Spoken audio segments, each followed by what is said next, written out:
महाराष्ट्र में नई सरकार का ब्लूप्रिंट लगभग तैयार हो चुका है और इसके लिए सब कुछ, यकीन मानिए, सब कुछ दांव पर लगाया जा रहा है। कट्टर हिंदुत्व की राजनीति करने वाली शिवसेना कांग्रेस और एनसीपी की बैसाखियां लेने को तैयार है, तो सावरकर का विरोध करने वाली कांग्रेस और एनसीपी शिवसेना के कंधे पर बंदूक रखकर बीजेपी से मोर्चा ले रही है। हालात ये हो गए हैं कि अब दांव पर लगाने के लिए किसी के पास कुछ नहीं बचा। तीनों पार्टियों को सिर्फ और सिर्फ कुर्सी दिखाई दे रही है या फिर कुर्सी की मलाई दिखाई दे रही है।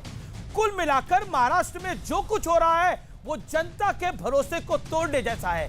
105 सीटों वाली बीजेपी, जिसे सरकार बनाने का मैंडेट मिला, उसे रोकने के लिए साम दाम दंड भेद सारे तरीके अपनाए जा रहे हैं। सबसे अहम सवाल यह है कि क्या कुर्सी के लिए एनसीपी और कांग्रेस शिवसेना ने जनता के वोटों का सौदा कर दिया है। आज इसी मुद्दे पर देश की सबसे बड़ी बहस होगी। आर पार की टक्कर में सत्ता के लिए सब कुछ कुर्बान, जनता जनार्दन के बीच से जनता जनार्दन के इस मुद्दे के ऊपर सबसे बड़ी बहस लाइव।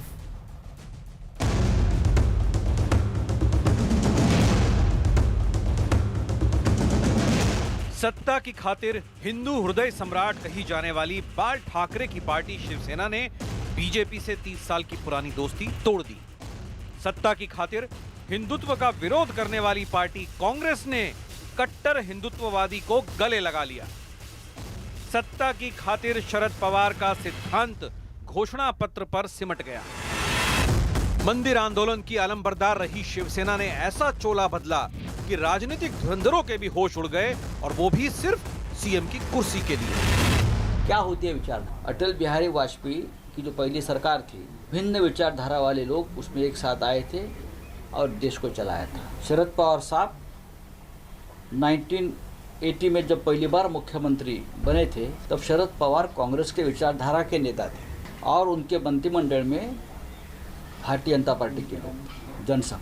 एक बार प्रोसेस शुरू होगी तो प्रोसेस शुरू हो गई, इससे रास्ता आज नहीं कल निकलेगा। ये सरकार बनेगी, 5 साल चलेगी। अमित शाह जी और मोदी जी को समझने के लिए संजय राउत जी को बहुत जन्म लेने पड़ेंगे। जो 3 पार्टियों का ड्रामा महाराष्ट्र और देश देख रहा है, ये महाराष्ट्र को मंजूर नहीं है। आज कांग्रेस, एनसीपी और शिवसेना के बेमेल गठबंधन की गांठ को खत्म करने की कवायद भी तेज हुई और तीनों पार्टियों ने मजबूत और 5 साल चलने वाली सरकार बनाने का दावा किया। कांग्रेस इसको लेके कहीं ना कहीं पशुपेश में है। हमने 2 दिन बैठ के करके एक हमारा कॉमन मिनिमम प्रोग्राम बना दिया है, जो कांग्रेस के उनके राष्ट्रीय अध्यक्ष हैं, पवार साहब हैं, उद्धव ठाकरे जी हैं, इनको भेज दिया गया है। जो कॉमन मिनिमम प्रोग्राम के बाद में जो सरकार बनेगी वो पूरे 5 साल चलने वाली सरकार बनेगी। तीनों पार्टियों के नेता मिले हैं, तो ये कहीं ना कहीं मंथन चल रहा है कि किस तरह से आगे चल के हम काम करें। ये तीनों दल इतने बेसुरे हैं कि राग लापने के पहले ये बिखरने जा रहे हैं, और जो कॉमन मिनिमम प्रोग्राम केवल एक दिखावा है। लेकिन इस उठापटक के सियासी दांव के बीच सबसे बड़ा सवाल यही है कि क्या शिवसेना और कांग्रेस ने सत्ता के लिए अपने वजूद से समझौता कर लिया है, और क्या वाकई शिवसेना, कांग्रेस और एनसीपी ने महाराष्ट्र के जनादेश का अपमान किया है? इसी पर होगी देश की सबसे बड़ी बहस। और इसी पर होगी आज देश की सबसे दमदार डिबेट, नंबर 1 डिबेट, आर पार की टक्कर। मेहमानों की फेहरिस्त में आज तमाम दिग्गज यहां मौजूद हैं। निशांत वर्मा है, कांग्रेस पार्टी की आइडियोलॉजी को सपोर्ट करते हैं। कांग्रेस सरकार जो बनेगी, ये जो सरकार बनेगी उसके समर्थन में है। अवनीश अवस्थी हैं, आरएसएस के जानकार। संघ को मनाने की जिम्मेदारी इनकी भी थी, यानी संघ की भी जिम्मेदारी थी सेना को मनाने की, लेकिन नहीं मना पाए। मेरे साथ झा साहब हैं, राजीव झा, वरिष्ठ नेता एनसीपी के नेशनल सेक्रेटरी है, उनका स्वागत है। डॉक्टर सुधांशु त्रिवेदी है, मेंबर ऑफ पार्लियामेंट है भारतीय जनता पार्टी के, और साथ ही साथ कद्दावर प्रवक्ता भी हैं। मेरे साथ इस चर्चा में संजय गुप्ता साहब शामिल हो रहे हैं, शिवसेना के नेता। आपका अभिनंदन है सर, जोरदार तालियां इनके लिए। सबसे ज्यादा तालियां इनके लिए बजनी चाहिए क्योंकि बहुत कुछ कर दिया है इन्होंने। मेरे साथ शेष नारायण सिंह हैं, उनका भी अभिनंदन है, आपका भी स्वागत है सर इस चर्चा में, और जनता जनार्दन है, आपका भी स्वागत है। लेकिन आज अमीश देवगन इस शो में विश्लेषण नहीं करेगा और इसके पीछे कारण यह है कि आज जनता विश्लेषण करेगी इस कार्यक्रम का। मैं एक एक पॉइंट सबसे पूछूंगा, मैं 4 लोगों के पास चलूंगा, वो अपना एक एक पॉइंट बताएं, अपना हाथ खड़ा करें, एक इधर से, एक इधर से, एक इधर से और एक इधर से। आ रहा हूं मैं आपके पास। पहला पॉइंट, इस समीकरण के विश्लेषण में आप पहली लाइन क्या देते हैं? जब नाश मनुष्य पर छाता है, पहले विवेक मर जाता है। जैसे धृतराष्ट्र ने पुत्र मोह में अपने राज्य का सत्यानाश कर दिया था, सोनिया गांधी और शिवसेना अपने पुत्र मोह में महाराष्ट्र में कांग्रेस का और शिवसेना का सत्यानाश कर देगा। जी जी जी, आप क्या कहना चाहते हैं सर? जब जम्मू कश्मीर में खड़े होके बोलिए सर। जब जम्मू कश्मीर में बीजेपी साथ हो सकती है तो महाराष्ट्र में शिवसेना क्यों नहीं साथ हो सकती? जी, यानी जम्मू कश्मीर वाला फॉर्मूला। सर आप कुछ कहना चाह रहे हैं? शिवसेना ने एनडीए के नाम पर चुनाव लड़ा, उन्होंने बीजेपी के साथ गद्दारी नहीं की है, उन्होंने पूरे हिंदू कौम के साथ गद्दारी की है। जी जी जी जी जी, एक इस तरफ से कोई महिला कुछ कहना चाहती है? नहीं सर, अब आप बैठिए। इस तरफ से किसी को कोई कुछ कहना, आप कहना चाह रहे हैं, बताइए। हाफिज सईद को जी कहने वाले लोग जो भगवान श्री राम को काल्पनिक कहते हैं और उनके साथ शिवसेना सरकार बनाना चाह रही है, तो ये वाकई में राजनीति का एक ऐसा मोड़ आ गया है कि शिवसेना भी राम को काल्पनिक करने साथ। जी जी, यानी सेना पर कुछ सवाल और एक सवाल बीजेपी और पीडीपी के गठबंधन पर भी। अब मैं संजय गुप्ता आपके पास आता हूं और शुरुआत आपसे करता हूं इस कार्यक्रम की। जो जनाब ने बात को रखी, क्या आपको लगता है कि सत्ता के लिए सब कुछ कुर्बान, हिंदुत्व भी सत्ता के लिए कुर्बान कर दिया आपने? सबसे पहले मैं भाई साहब की बात का जवाब दूंगा कि इन्होंने जो कहा पुत्र मोह में, किसने कहा? आदित्य ठाकरे की बात। किसने कहा आदित्य ठाकरे जी मुख्यमंत्री बनेंगे? आधिकारिक तौर पर ना तो शिवसेना ने इस बात को कहा है, ना ही आदित्य ठाकरे जी ने इस बात को कहा है, ना ही उद्धव ठाकरे जी ने इस बात को कहा है कि आदित्य ठाकरे जी मुख्यमंत्री बनेंगे। हमेशा यही कहा गया है कि एक शिव सैनिक मुख्यमंत्री बनेगा और मुख्यमंत्री को चुनने की एक प्रक्रिया होती है, उस प्रक्रिया के बाद किसी को मुख्यमंत्री चुना जाता है। विधायक दल के नेता भी दिवाकर राउत साहब को चुना गया है, किसी और को नहीं। सर जिस चीज का जी मैं सवाल पूछ लूं, अगर आपकी इजाजत दो सर। मैं आपसे ये सवाल पूछ रहा हूं कि ये जो संजय राउत है, ये आप ही की पार्टी के नेता है या इनकी पार्टी के नेता है या इनकी पार्टी के नेता है? आप ही की पार्टी के नेता है संजय राउत ना? बिल्कुल। उन्होंने बोला था आदित्य ठाकरे 5वें माले पर बैठेंगे। अब उन्होंने किस बिना पर ऐसा बोला था? उन्होंने 175 वाली बात भी बोली थी, हालांकि 75 वो नहीं जुटा पाए, लेकिन अब आप मुझे बताइए, उन्होंने आदित्य ठाकरे का नाम लिया था। देखिए ऐसा है कि फिर वो गलत थे या संजय गुप्ता गलत है? मुख्यमंत्री के विषय बड़े नेता तो संजय राउत है। मुख्यमंत्री के विषय में एक प्रक्रिया होती है, तब उसको चुना जाता है। तो ये संजय राउत कौन सी प्रक्रिया का फॉलो कर रहे थे? देखिए ये इसका मतलब ये नहीं होता है, इसका मतलब ये नहीं होता कि मुख्यमंत्री वाली बात है। मुख्यमंत्री तो चुना जाता है, बैठने का मतलब मुख्यमंत्री वाली तो बात थी जिसके लिए आपने अपने 30 साल पुराने दोस्त को छोड़ दिया। नहीं और आप बार-बार एक करके बोलेंगे। आपने बिल्कुल साफ कह दिया। पहले संजय गुप्ता को 20 सेकंड और दीजिए। कब तक? देखिए ऐसा है, मैं आपकी दुविधा समझ सकता हूं। देखिए ऐसा है, आदित्य ठाकरे जी के कुछ आइडियाज हैं जिसको इम्प्लीमेंट कराना चाहते हैं, उसके लिए 5वें वाले और 5वें माले से ये प्रूफ नहीं हो जाता है कि आदित्य ठाकरे जी मुख्यमंत्री, उसकी प्रक्रिया होती है बिना उसकी प्रक्रिया। ये भी उन्हीं का आइडिया है कि बीजेपी छोड़कर कांग्रेस और सेना के साथ एनसीपी के साथ चले जाना, हिंदुत्व का एजेंडा छोड़ देना, बाला साहब का एजेंडा छोड़कर। ये किसी ने नहीं कहा, उन्हीं का आइडिया है। किसी ने नहीं कहा कि हिंदुत्व, आपने बोला उनके कुछ आइडियाज हैं, नहीं उन्हीं के आइडियाज को लागू कर रहे हैं ना आप। आगे की बात भी सुनिए अब आप जी। जिस तरह से शिवसेना ने तो अपने आप को सिर्फ महाराष्ट्र तक सीमित रखा है, 55 साल के इस करैक्टर के अंदर, 55 साल के इस पीरियड में 10 साल सिर्फ 5 बार 2 बार शिवसेना और बीजेपी की सरकार बनी है, जिसके अलावा 45 साल का जो पीरियड है, 45 साल के पीरियड में कांग्रेस और एनसीपी की सरकारें रही हैं, और इस 45 साल के पीरियड में शिवसेना कभी भी बीजेपी को छोड़कर किसी दूसरी पार्टी में नहीं गई। जबकि अगर हम बीजेपी का इतिहास देखते हैं तो पता चलता है कि उन्होंने किस किस तरह की आइडियोलॉजी के साथ सरकारें बनाई है। इस बात का आकलन किया जा रहा है, देखा जा रहा है कि अलग अलग विचारधाराओं की पार्टियों के साथ मैं सुधांशु त्रिवेदी से जवाब बनाई है। डॉक्टर त्रिवेदी, क्या माने दुख भी है, लेकिन ये आपको आईना भी दिखा रहे हैं कि पीडीपी के साथ आप जा सकते तो हम क्यों नहीं जा सकते? पहले हम अपना जवाब देते हैं। हम पीडीपी के साथ गए, हम बसपा के साथ गए, हम जदयू के साथ गए, हम जेडीएस के साथ गए, हम डीएमके के साथ गए। इसमें मुख्यमंत्री कब भाजपा का बना बताइए? हम सीएम के लिए नहीं गए, हमने सारे दलों के साथ गठबंधन किया, परिस्थिति को ध्यान में रखकर कहीं राष्ट्रीय सुरक्षा के लिए प्रयोग किया, और वो गलत था। पीडीपी के साथ हमारा गठबंधन महामिलावट था। ये हम नहीं कह रहे हैं, ये प्रधानमंत्री जी ने बोला। जी, अब आपके बीच में नहीं बोले। जदयू के साथ हमने कब गठबंधन किया? 1995 में भाजपा की विधानसभा में 42 सीट और समता पार्टी की 7 सीट। 15 साल लालू यादव जी के शासनकाल में नेता प्रतिपक्ष भाजपा का, मगर जब हमने सरकार बनाई तो मुख्यमंत्री जनता दल यू का। हमने सामाजिक समरसता को ध्यान में रखते हुए बसपा से प्रयोग किया, विफल रहा। हमने सारे प्रयोग किए, हमने 20-20 महीने का चीफ मिनिस्टर कर्नाटक में बनाया, हमारे साथ धोखा हुआ। जब हमारा वक्त आया जेडीएस ने छोड़ा, जनता ने जवाब दिया। अब मैं यहां मुख्यमंत्री मांग रहे थे, इतनी मेहरबानी इन पे भी कर देते आप लोग। बता रहे हैं, अब मैं इस पे आ रहा हूं जी। हमारा इनका 30 साल का गठबंधन था। आज से क्यों? स्वर्गीय बाला साहब ठाकरे जी के जमाने से एकदम स्थापित सिद्धांत था। उस समय शिवसेना अधिक लड़ती थी, फिर भी कहा गया जिसकी सीट ज्यादा आएगी उसका मुख्यमंत्री होगा। आज स्थिति यह थी, बृहन मुंबई म्युनिसिपल कॉर्पोरेशन में 2 सीटें ज्यादा थीं शिवसेना की, हमने उनको पूर्णकालिक अध्यक्ष दिया। हमने तो नहीं कहा यहां हमारी 2 गुनी सीटें, चलिए कोई बात नहीं, वो भी बात हो सकती थी। पर मैं एक बात कहना चाहूंगा साहब, 90 के दशक की शुरुआत की बात है, हम लोग अपना इंजीनियरिंग करके निकले थे। स्वर्गीय बाल ठाकरे जी का एक इंटरव्यू आया, पत्रकार ने उनसे पूछा आप पे आरोप है कि आप हिंदूवादी नेता हैं। बाल ठाकरे जी ने कहा यह आरोप गलत है। एक क्षण का साइलेंस, पत्रकार को लगा कि शायद ये सफाई देंगे।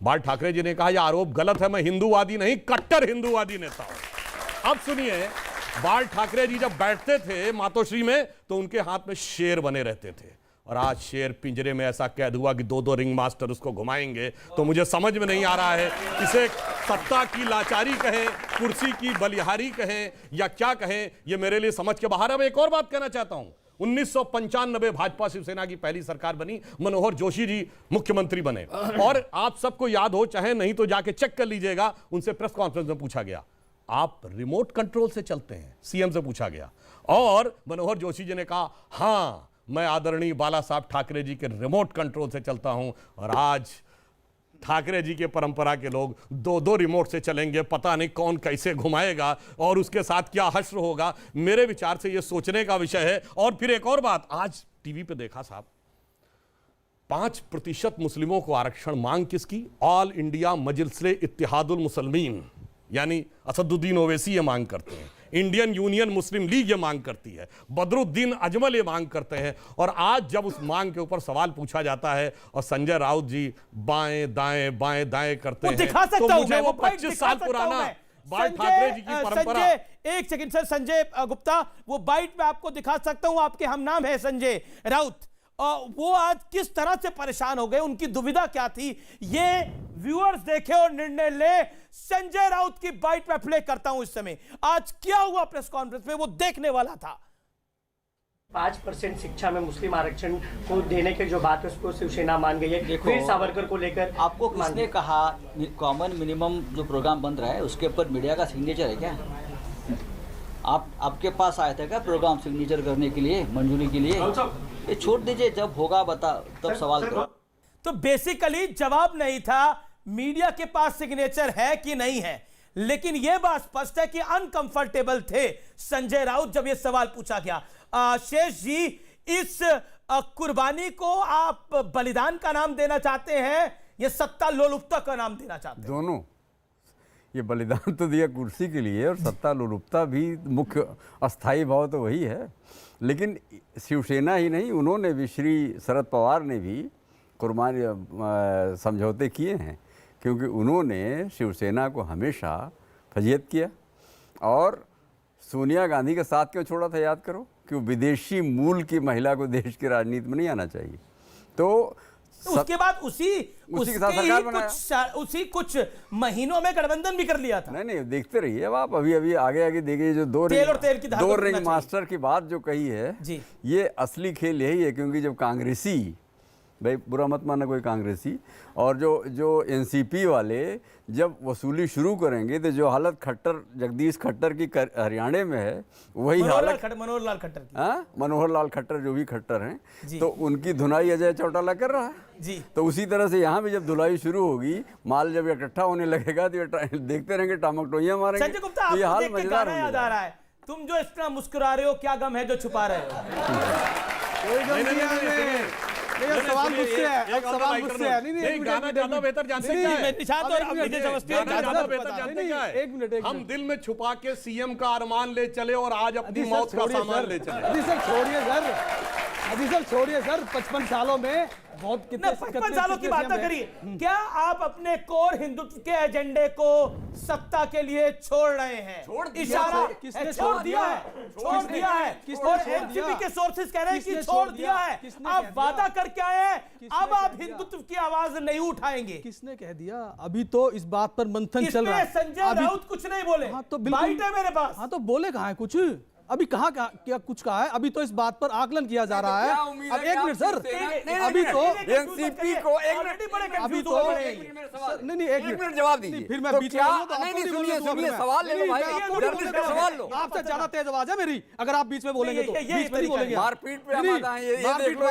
अभी सरकार बनी नहीं है, अरे सरकार बने ना बने, शुरू कर दिया। जब अमीर जी कह रहे हैं एक एक करके बात करेंगे तो नहीं, एक एक करके बात है तो जब मेरे से सवाल रहे मारपीट पे आमादा किस बात की बात कर रहे हैं? अब वो क्या, अभी जो उनका सवाल था, अभी तो हमने सिर्फ ये देखना शुरू किया है कि किस किस तरह से अलग अलग स्टेट्स में किस किस तरह से बीजेपी ने अलग अलग विचारधाराओं की पार्टियों से के साथ सरकार बनाई। अभी तो इस चीज पे आकलन कर रहे हैं। अभी तो हमने अधिकारिक तौर पर कुछ कहा ही नहीं। आप बीजेपी का आकलन कर रहे हैं, अपना आकलन करिए। हाँ, अब बीजेपी के आकलन से आपको मतलब क्या है? बीजेपी के आकलन से नहीं, हम अपना आकलन भी कर रहे हैं। अभी हमने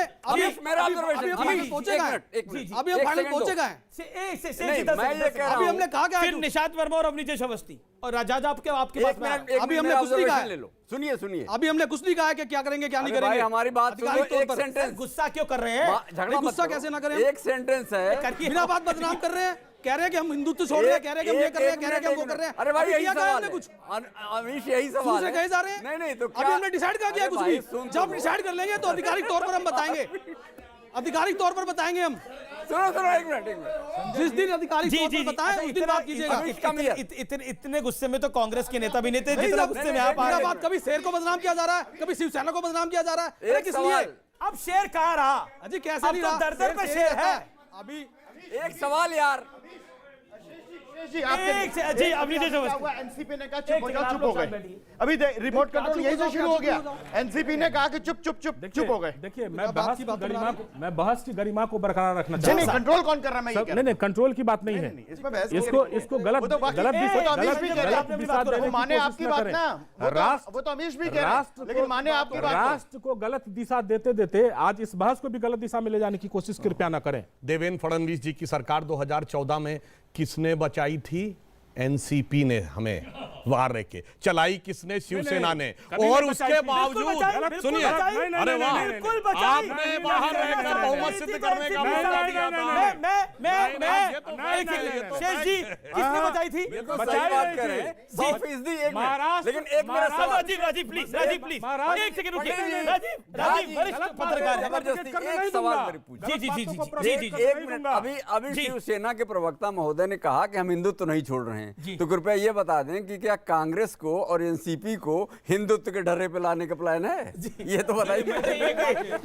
परेशान कर रहे हैं इस विषय में तो अभी किसी भी तरह की आधिकारिक कोई बात ही नहीं की। राजीव मैं सिर्फ ये कह रहा हूं, ये सारी हकीकत के बाद भी ये पठित पद्य का गान कर रहे हैं। ये मुझे समझ में नहीं आता भाई। आपने बचाया, इन्होंने चलाया, मगर सारा दोष हमारे ऊपर लगाया। तो ये सरकार तो ड्राइविंग सीट किसकी थी? जी शिवसेना को आपने दबा रखा था, आपने भावनात्मक शोषण किया था। उसके पास सबसे ज्यादा सीटें थी, सबसे बड़ा नंबर था, और जो अन्य उम्मीदवार थे यानी जो इंडिपेंडेंट थे उनका भी 6 का समर्थन था। 111 सीटों के साथ भारतीय जनता पार्टी जो थी उसने अपनी सरकार नहीं बनानी चाहिए, वो साइड पे बैठ गई। लेकिन आपको 44 से इतना प्यार है कि आप सरकार बनाने के लिए कूद गए। भाजपा की हालत देखिए, ये क्या लाए हैं? ना जाओ सैया छोड़ा के भाई, सही कर देते हैं, ना जाओ शिवसेना छोड़ा के भैया, कसम तुम्हारी। इन्होंने ये हाल कर लिया है। मैं ये जो दिखा रहा था, ये बयान बहादुर भाजपाओं की वजह से हुआ है। महाराष्ट्र में खड़े होके ये बयान बहादुर चिल्लाते रहे, भाजपा शिवसेना की ही सरकार आएगी, नहीं तो हम बाल मुंडवा लेंगे। मैं आज है नहीं, मैं भाजपा के माध्यम से, मैं भाजपा के माध्यम से इनके बयान बहादुरों के लिए नाम लेके कहता हूं, गौरव भाटिया जी आप है नहीं, उस तरह कंघी मुझे लगता है ये स्तर नहीं है, और साथ साथ में शेविंग जेल। जी जी जी, ये स्तर नहीं हो सकता, ये देखिए, ये स्तर भाजपा का नहीं हो सकता। तो स्वर्गीय बाला साहब ठाकरे ने कहा था कि मैं परिवारवाद के खिलाफ हूँ। अवस्थी जी एक सेकंड, अब हुआ निशांत, आपने करा ना निशांत, सारा ड्रामा हो गया ना। आपको बता दूं, अब बोल लीजिए और बोल लीजिए। 30 साल के अपने हिंदुत्व के गठबंधन को इस तरीके से आपने आर्म ट्विस्ट किया कि आज पछता रहे हैं तो सिर्फ भाजपा वाले। ठीक है, अब सुधांशु त्रिवेदी से सुन लेते हैं, आपने बहुत कर लिया, तैयार है। ठीक है, ये जेब में डाल लीजिए सुधांशु। इन्होंने जो बात कही तो मैं याद दिलाना चाहता हूं, 6 दिसंबर आने वाला है। 6 दिसंबर 1992 रात 10:30 बजे बीबीसी लंदन की हिंदी सेवा से दंगे शुरू हो गए थे। हम लोग भी छत पे थे, रेडियो ही सुन रहे थे। और जब आदरणीय बाला साहब ठाकरे जी ने यह वक्तव्य दिया था कि यदि मेरे शिव सैनिकों पे आरोप है तो मुझे इस बात का गर्व है, जबकि भाजपा रक्षात्मक मुद्रा में थी। और उस समय कांग्रेस ने क्या क्या शब्द और अपशब्द नहीं बोले थे स्वर्गीय बाला साहब ठाकरे के लिए। उसके लिए मुंडन करवाएंगे, अरे बोलिए मुंडन करवाएंगे उसके लिए। 9/11/2000 ये पहले इनकी बात देखिए, बढ़ चुका है। ये क्या तरीका है? अब सुनिए, यही बैठ कर सुनिए, अब मैं एक करके दोनों बोलिए आज से और याद करिए, सुनिए कोई कट्टरवाद इन्होंने क्या शब्द बोले, कोई मुसलमान नहीं, सब भाई भाई। और आज मुश्किल से हफ्ते बर्बाद इतिहास समझा रहे हैं। 9/11/2019 चलिए इतिहास नहीं, इंसल्ट करना बंद करिए। क्या नया भारत नहीं है? अब मैं बोलूं, जनता जनार्दन, ये महाराष्ट्र। अब चलिए इतिहास नहीं, वर्तमान में आते हैं। उदाहरण यही कर्नाटक दे रहा था, यही प्रमाण कर्नाटक दे रहा था। सुनिए जी, यही इतिहास नहीं, अब बिल्कुल वर्तमान में आते हैं। ठीक है, एक सेकंड, अब मैं बोलूं, इतिहास नहीं वर्तमान में आते हैं। निकलवाइए वो बाइट, मार्च 2013 उद्धव ठाकरे जी अयोध्या गए, 6 महीना पहले की बात है, जब संजय राउत ने कहा चंद मिनटों में हमने ढांचा गिराया था, चंद मिनटों में बना देंगे। बोलिए 6 महीने पहले का क्या है? अरे 6 महीने पहले इतिहास की बात नहीं कर रहे साहब, आप उसका जवाब दीजिए। आज नए भारत को माननीय सुप्रीम कोर्ट ने जी ऐसा तरीका पसंद है आपको? ये देखिए पब्लिक क्या कह रही है, आपको ऐसा तरीका पसंद है? एक जना बोल रहा है, आप चुप रहिए, आप बोलते हैं तो फिर वो चुप रहेंगे। जी ऐसे व्यूअर्स को नहीं पसंद आता। मुझे लगता है कि एक एक करके बोलिए। आपने बोला, आपने उस तरह दिखाया, कंघी दिखाई, सब कुछ दिखा दिया आपने। मैं तो शांति से सुन लिया ना, क्योंकि मुझे पता है किसके मुंडने का वक्त आ गया है। अभी सब मिलेंगे एक दूसरे को और एक दूसरे को मुंडने में ऐसे लगेंगे कि आप देखिएगा, समझ में नहीं आएगा। इनके लिए मैं एक ही बात, इन्होंने अभी एक गाना सुनाया था ना, सर पे बाल ज्यादा होते मुंडते उसी के हैं।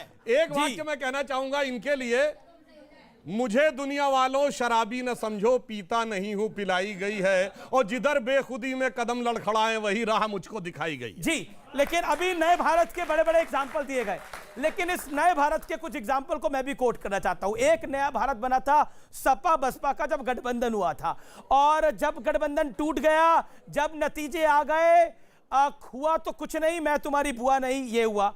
उसके बाद पॉइंट नंबर 2 नया भारत बना था बेंगलोर के अंदर, कर्नाटक के अंदर। आपको याद होगा, माफ करिए, कि वहां पर इतना कुछ कहा गया, इतना कुछ बोल दिया गया कि यह नए भारत का प्रमाण है। मुख्यमंत्री रोते हुए दिखे, तो यह भी वहां पर भी नए भारत का प्रमाण था। और अब नए भारत का प्रमाण महाराष्ट्र में दिया जा रहा है। बताइए अवस्थी जी। अमीश जी, कई बार मुझे ऐसी डिबेट्स में बड़ा दुख होता है कि लोग मदारियों की तरह व्यवहार करने लगते हैं। राजनीतिक विमर्श है, लाखों करोड़ों लोग आई एग्री विद यू, ठीक है ना। लोग कोई जेब से ब्लेड निकाल रहा, कोई मतलब आप जेब में रखिए, आपको जहां काटना है किसी की, जिस जो काट के जा करके यहाँ क्यों रख रहे हैं, यहाँ ला करके? आप बोलने के लिए बुलाए गए, यहाँ पे तमाशा करने के लिए थोड़ा बुलाए गए। आप बोलिए, आपको जो भी बोलना है, आपका विचार बोलिए, बोलने की आज़ादी है। महत्वपूर्ण बात यह अमीश जी कि सारी बात क्या है, शिवसेना ने अब तक आज तक ये नहीं कहा कि हमारा कोई बीजेपी से विचारधारात्मक विरोध है। उन्होंने कहा कि हमें सीएम की पोस्ट चाहिए थी।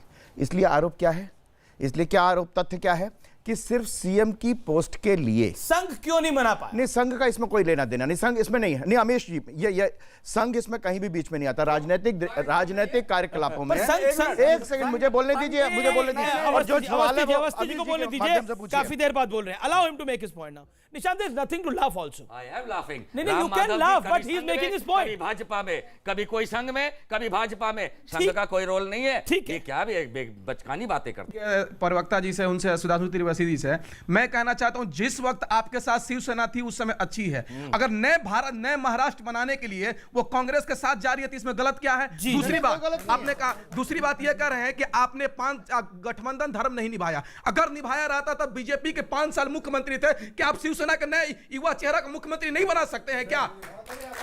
जी बात कही। चलो हमारे संयुक्त रैली में नहीं बोला, एक रैली कोट करिए जिसमें शिवसेना ने कहा हमारा मुख्यमंत्री होगा। मैं चुनौती देता हूं। एक भी रैली में जब आपने खुद नहीं बोला और आज अचानक आप कहने लगे कि हमारा मुख्यमंत्री होगा, और आप बाला साहब ठाकरे जी के जमाने का स्थापित मानदंड भूल गए, जिसकी ज्यादा होगा उसका बनेगा। अचानक से और 95 से आज तक आप बताइए एक बाइट दिखाइए जिसमें शिवसेना के नेता ने चुनाव से पहले कहा हमारा मुख्यमंत्री होगा। और इतना ही नहीं, दशहरे की रैली में, सुनिए, दशहरे की रैली में इन्होंने कहा, शिवसेना की दशहरे की रैली में कहा गया 2018। अवस्थी जी प्लीज। शिवसेना की 2018 की दशहरे की रैली में कहा गया अगली बार देवेंद्र फडणवीस के साथ उद्धव ठाकरे बैठे होंगे और कभी भविष्य में शिवसेना का भी मुख्यमंत्री होगा, ये बोला।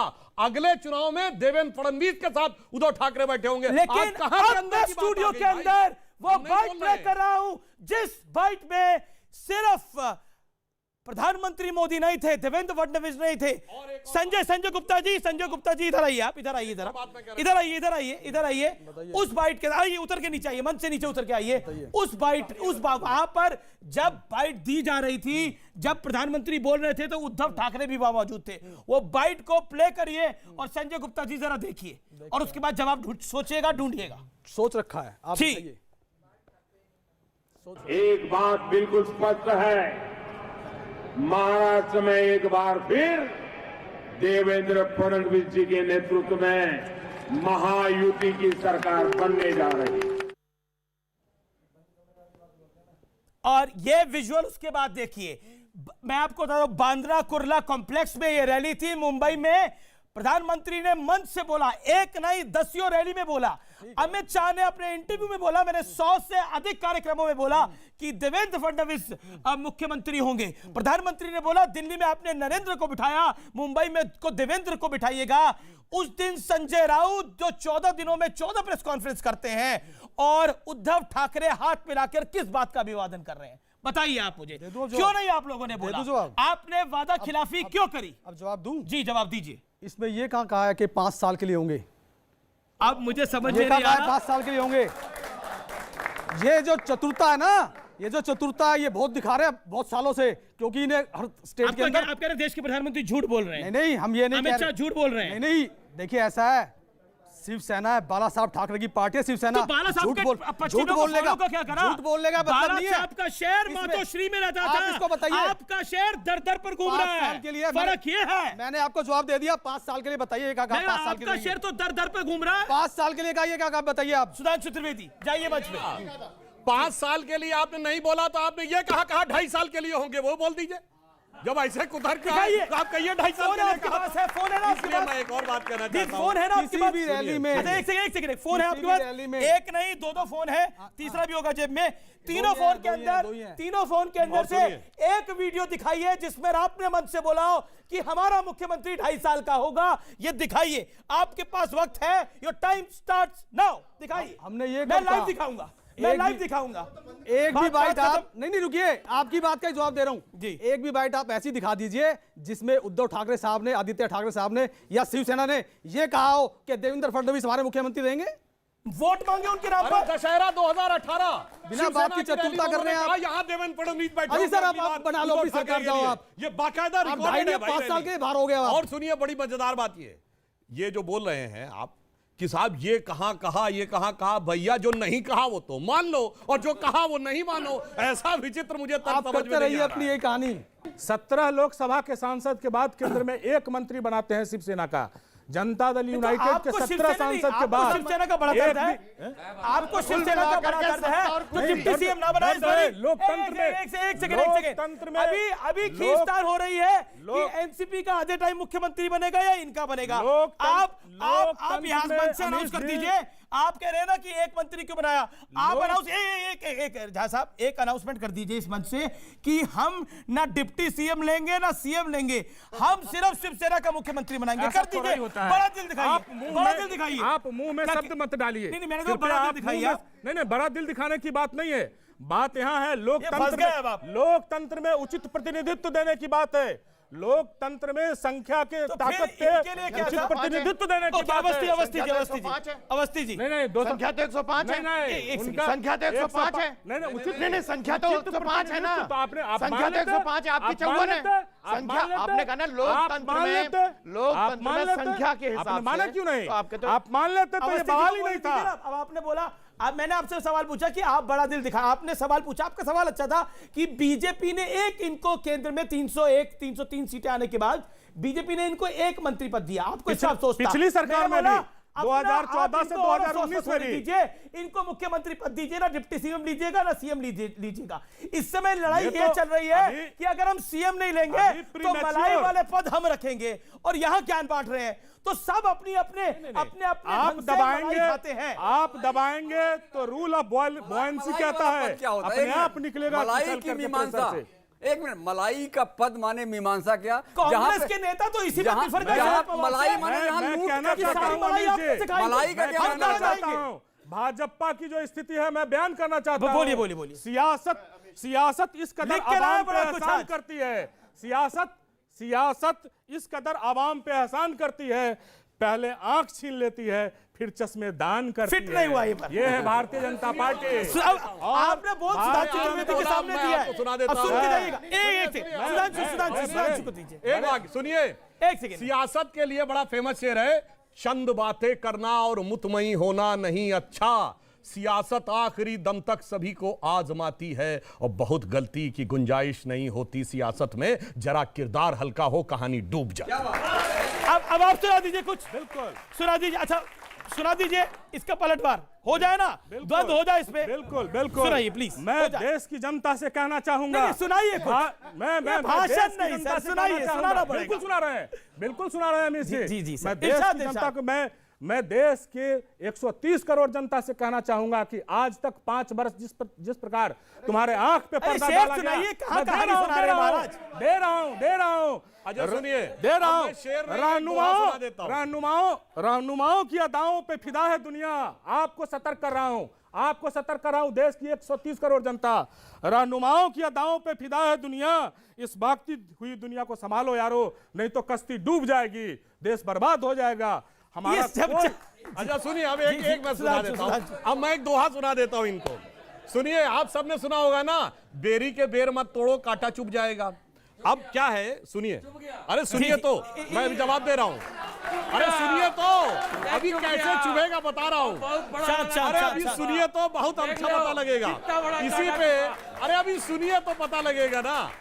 इसी पर रहीम का एक दोहा है, उसका पहले मीनिंग बता दूं तो आपको ज्यादा बेहतर समझ में आएगा। अगर बेर का पेड़ और केले का पत्ता अगल बगल हो तो जब बेर झूमता है तो केले के पत्ते फटता चला जाता है। कह रहीम कैसे निभे बेर केर को संग, और वो तो झूमे रस भरे इनके फाटत अंग।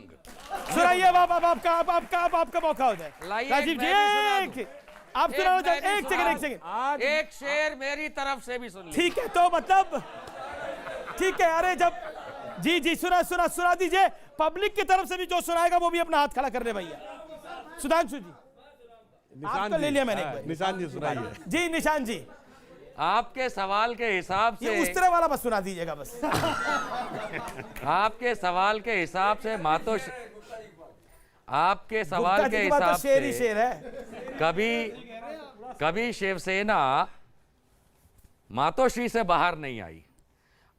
शेर सुनिएगा, शेर ने एक कदम बाहर निकाला, भाजपा की हालत बिगड़ गई। एक कदम शेर नहीं है, क्या है ये शेर नहीं, ये बब्बर शेर है। एक कदम शेर ने बाहर निकाला, इनकी फड़फड़ा के हालत हो गई। क्या शेर अवस्थी जी। देखिए, मेरा कांग्रेस के प्रवक्ता से एक सवाल है, जो आज इन्होंने अभी हरकत करी माननीय सिद्धांशु जी के साथ में, कि जो उस तरह वो लेके चले गए, ये दर्शाता है कि कांग्रेस के पास बोलने के लिए कुछ भी नहीं है। जिसके पास बोलने के लिए कुछ नहीं होता वही ऐसी हरकतें करता है। और आप कह रहे हैं ये शेर नहीं, ये शोर था। शोर था, शोर। शिवसेना एक सवाल करता हूं, जब माधोश्री में जब अपने बाला साहब जिंदा थे, स्वर्गीय बाला साहब जिंदा थे, तो बड़े बड़े डेलीगेट, बड़े बड़े नेता उनके पास आते थे, चरणों पे आते थे। आज वो क्या स्थिति बन गई आपकी? आज उद्धव ठाकरे जी हर एक के चरणों पे जा रहे हैं माथा टेकने के लिए। इसका जवाब दीजिए। ये पब्लिक का सेंटिमेंट है, ये पब्लिक का सेंटिमेंट है, ये महाराष्ट्र की जनता भी होगी। जी आप शिवसेना के नहीं है ना, चुप रहिए फिर। बोलिए शिवसेना को, संजय गुप्ता की बात। सर ये तरीका गलत है, आप शिवसेना के नहीं है सर, आप शिवसेना के नहीं है। ऑडियो डाउन करिए संजय गुप्ता।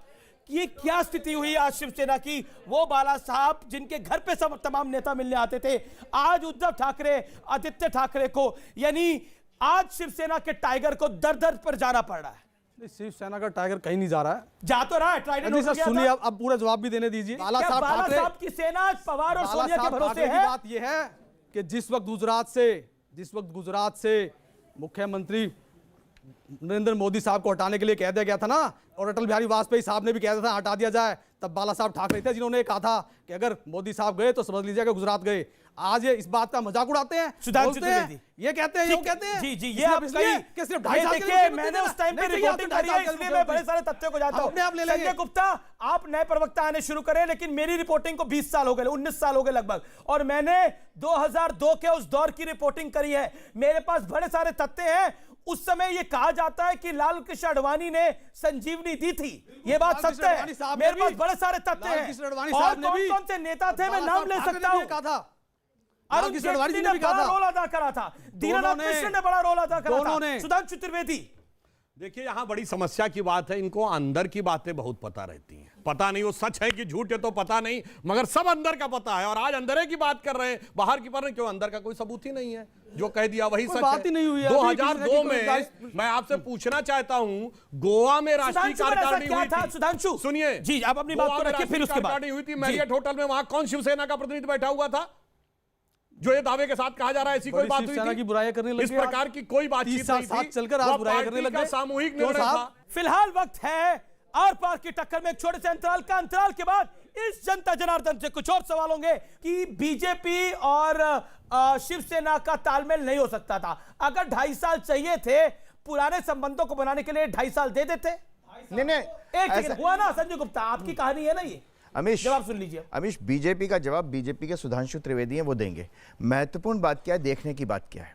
देखने की बात यह है कि एक सेकंड, एनसीपी के एक नेता ने कहा कि शिवसेना पहले एनडीए से बाहर तो आए, 15 मिनट के अंदर शिवसेना के मंत्री ने, अरविंद सावंत ने इस्तीफा दे दिया, समर्थन की चिट्ठी आज तक नहीं आई, हफ्ता भर हो गया। यह है शेर का हाल। सारी तमाम कोऑपरेटिव के मालिक कौन है? शरद पवार, अजीत पवार थे जिन्होंने कहा था डैम के बारे में, जो मैंने अभी आपको बताया। आदर्श सोसाइटी घोटाले में जो सैनिकों के लिए, कारगिल के शहीदों के लिए जो फ्लैट बने थे, वो कहां गए? किसने किया था? अशोक चव्हाण, जिसको इस्तीफा देना पड़ा जिस व्यक्ति को, कांग्रेस के मुख्यमंत्री को। ये सारी स्थितियों के बारे में आज शिवसेना के संजय गुप्ता, आपको नहीं बताना संजय गुप्ता के साथ मिलकर के सैनिकों को मुझे मत जवाब दो, समझे? ये महाराष्ट्र की जनता वो आपको जवाब देने वाली, जिसकी कभी आपने कल्पना भी नहीं की। आपकी बातों के बहुत से जवाब है मेरे पास, मैं देना नहीं चाहता। इनोवा में थोड़ा बहुत शर्म आनी चाहिए आपको जवाब देते समय। 7 एमएलए थे ना, आपसे सवाल पूछेगी महाराष्ट्र की जनता, क्या जवाब दे? आपकी बातों का कोई जवाब देना नहीं चाहते। जवाब दे दीजिए। संजय गुप्ता, आपके लिए सोशल मीडिया पे कहा गया है कि पहली कंपनी से तब तक इस्तीफा नहीं देना चाहिए जब तक दूसरी कंपनी में नौकरी न लगी, लेकिन आपने पहली कंपनी से इस्तीफा दे दिया, दूसरी में लगी नहीं। ये व्यावसायिक बात नहीं थी, खराब है। ये महाराष्ट्र के हित का सवाल था। ये महाराष्ट्र के लिए नहीं चाहते कि जो आपके कार्यकर्ता आपके विरोध में खड़े हो गए हैं। एक कार्यकर्ता वहां पर टावर पे, मोबाइल के टावर पे खड़ा होकर कह रहा कूद जाऊंगा अगर एनसीपी कांग्रेस के साथ समझौता कर लिया करेंगे। क्या करेंगे आप? आपके विधायकों ने बोला कि ये क्या कर रहे हैं, अगली बारी जीतेंगे कैसे? अभी तो सोर्सेज की जानकारी है। अभी तो अभी तो आधिकारिक तौर पर किसी भी तरह का कोई डिसीजन लिया ही नहीं गया है। अभी तो बताइए सिर्फ तो वापस बातचीत क्यों चल हो रही गए? है। बाहर हो गए अभी तो अमित देख शाह। रहे हैं। तो संजय राउत अभी झूठ तो बोल रहे सिर्फ हैं। अरे तो अभी तो संजय राउत शिवसेना के नेता कह रहे हैं कि संजय राउत गलत बोल रहे हैं। ये बड़ी खबर है। की बाइट आज संजय राउत ने प्रेस कॉन्फ्रेंस करी भैया। 175 की बाइट है उनकी। जी जी 175 मैं की बाइट। एक बाइट प्ले करता हूं, एक बाइट प्ले करता हूं। देखिए, कोई टीवी टावर पे चढ़े, कोई मोबाइल टावर पे चढ़े, लेकिन कुछ बातें सत्य हैं और सत्यों को झुटलाया नहीं जा सकता। आज प्रेस कॉन्फ्रेंस में संजय राउत से जब वीर सावरकर पर सवाल पूछा गया तो क्या जवाब था और क्या हश्र था, आप खुद देखिए और जवाब दीजिएगा निशांत वर्मा और संजय गुप्ता। ये जो खबरें उड़ा रहे हैं ना, ये उड़ाने वाले का सोर्स हमें मालूम है क्या है। अब तक वीर सावरकर को भारत रत्न क्यों नहीं दिया? फिर हम है वीर सावरकर के बारे में हमेशा बोलते रहे, या हमें मत सिखाना, हमको मालूम है। जब वीर सावरकर पर सवाल पूछा गया कि एनसीपी ने शर्त रखी है कि वीर सावरकर का आप नाम नहीं लेंगे, भूल जाएंगे, तब उन्होंने बोला कि अभी तक क्यों नहीं मिला, हमें कोई मत सिखाए। लेकिन स्पष्ट बात यह है कि कोर हिंदुत्व के एजेंडे को सेना छोड़ेगी, वीर सावरकर का नाम लेना छोड़ेगी, और उसके बाद सरकार बनेगी नहीं बनेगी उस पर अभी भी क्वेश्चन मार्क है। लेकिन अब उम्मीदें लगाई जा रही है कि बन जाएगी। इनसे कितना समझौता बाबा और कराएंगे? इनसे सब कुछ, इनसे आपने एनडीए छुड़वा दिया, हिंदुत्व छुड़वाने का प्लान है, वीर सावरकर छुड़वाने का प्लान है। ये बात भी डिस्क्लोज कर दीजिए कि आपका और पवार साहब का, आपका और पवार साहब का क्या राजनीति छुड़वाने का तो प्लान नहीं है इनके साथ? बिल्कुल 2000 एग्जैक्टली। मैं आप सवाल पूछने का तरीका, आपका जवाब देने का तरीका मेरा। जी आपने बहुत अच्छी बात कही कि क्या वीर सावरकर वाले मुद्दे का क्या होगा। 2014 में भाजपा ने राम मंदिर छोड़ के डेवलपमेंट पकड़ लिया था, तो ये मुद्दे अपने आप आगे पीछे होते रहते हैं। तो इसमें यह बात नहीं है कि छोड़ दिया, कॉमन मिनिमम प्रोग्राम में कई बातें छोड़ी भी जाती हैं, रखी भी जाती हैं। लेकिन उससे ज्यादा बड़ी बात यह है कि इस समय हम किससे डिबेट कर रहे हैं? उन लोगों से जो अकाली दल का समर्थन लेते हैं, जो भिंदरनवाले को मुर्दाबाद नहीं बोलते। उन लोगों से हम डिबेट कर रहे हैं जो एनडीपीपी के साथ नागालैंड में सरकार में भागीदार हैं, जो नागालैंड को अलग राज्य, अलग राष्ट्र बनाने की और अलग परचम की बात करते हैं। क्या हम उनसे बात कर रहे हैं जो पीडीपी नामक, जो खुद ही कहते हैं एंटी नेशनल पाकिस्तान प्रो, उनके साथ सरकार बनाते हैं? और मेरी इनके साथ सहानुभूति है शिवसेना। सर मैंने आपसे तो सवाल सहानुभूति है मेरी, क्योंकि इन्होंने मेरी बात पूरी होने दीजिए, मेरी बात पूरी होने दीजिए, मेरी बात संजय जी, इस शिवसेना के, मेरी बात सुन लीजिए, बेचारा बना दिया है, मेरी सहानुभूति है, बेचारा बना दिया इन लोगों ने। सुन लीजिए, सुन लीजिए, हम तो आकलन कर रहे हैं, अभी हमारे आकलन से डर रहे हैं ये। मेरी बात पूरी नहीं हुई है, हमने तो अभी कुछ किया ही नहीं फाइनल। हम करेंगे क्या? अभी देख रहे हैं, सोच रहे हैं, तो क्या बीजेपी के भी साथ आ सकते हैं? पूरी कर लूं सर, हमने तो अभी किसी तरह का कोई डिसीजन नहीं लिया है, अभी तो हम देख रहे हैं, सोच रहे हैं कमाल हो आएंगे।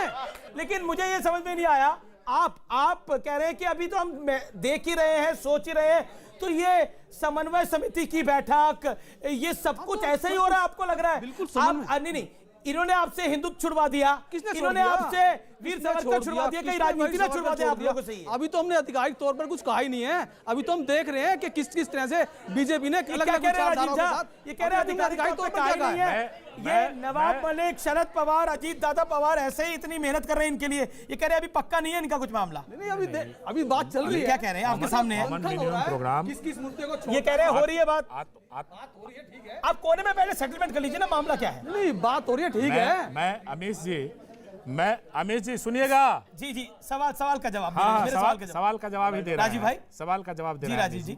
आप बहुत ही प्रतिष्ठित हिंदुस्तान के पत्रकार हैं जी, आपका बड़ा सम्मान है, और मैं कहना चाहता हूं कि मंदिर और मस्जिद की बहुत सारी बातें हो रही है ना, मस्जिद और मंदिर की सुनिए कोई बात नहीं ना, मस्जिद कोई बात नहीं, कोई बात नहीं हुई, हिंदुत्व की बात, हाँ वही हिंदुत्व की बात हुई, और हिंदुत्व की बात इस देश में होगी। बिल्कुल बिल्कुल जी बिल्कुल। मैं तो आरएसएस का एजेंडा है, हिंदूवाद पे बात करिए, जो हमारा पुश्तैना और हिंदूवाद होता है। जी आप अपनी बात रखिए। बिल्कुल होनी चाहिए। भारत के अंदर 100 करोड़ हिंदू रहते हैं, हिंदू की बात अगर नहीं होगी तो जी बात जरूर होगी। कांग्रेस ने जितना चिंता काम किया है हिंदुओं के लिए खराब किया, सब गद्दारी किया कांग्रेस ने। जी सर आप पानी पीजिए। शिवसेना और भारतीय जनता पार्टी दोनों पर देश को पूरा भरोसा था और उसी भरोसे के साथ बहुत भरोसे से आपकी तरफ देख रहे थे, लेकिन बहुत दिल की बात कहें तो आज बाला साहब ठाकरे हमारे बीच नहीं है, उन्हें याद करते हैं हम लोग। वो रो रहे होंगे कि मेरे लोग आज क्या कर रहे हैं, ये क्या हो रहा है। मैं दिल की बात बता रहा हूँ।